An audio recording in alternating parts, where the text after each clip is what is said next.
ముఖ్యమంత్రి అభ్యర్థిగా శ్రీ నారా చంద్రబాబు నాయుడు గారి పేరుని జనసేన పార్టీ పక్షాన నుంచి మేము బలపరుస్తున్నాం.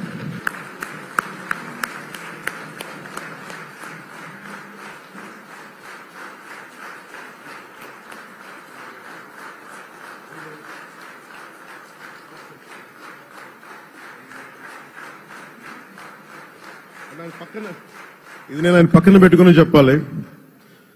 ఆయన నలిగిపోయారు. జైల్లో చూశాను ఆయన. పాపం భువనేశ్వర్ గారి బాధను చూశాను. నేను అనుకున్నాను, అమ్మా మీరు కన్నీళ్లు పెట్టకండి, మంచి రోజులు వస్తాయని చెప్పిన మంచి రోజులు వచ్చినాయి. వారికి మనస్ఫూర్తిగా వారికి నా హృదయపూర్వక శుభాకాంక్షలు. మీరు అద్భుతమైన పాలన ఇవ్వాలి అందరికీ మనస్ఫూర్తిగా మీకు నేను తెలియజేసుకున్నాను సార్. ఈ వీడియో కానీ మీకు నచ్చినట్లయితే లైక్, కామెంట్, షేర్ చేయండి. మరిన్ని అప్డేట్స్ కోసం సబ్స్క్రైబ్ చేయండి.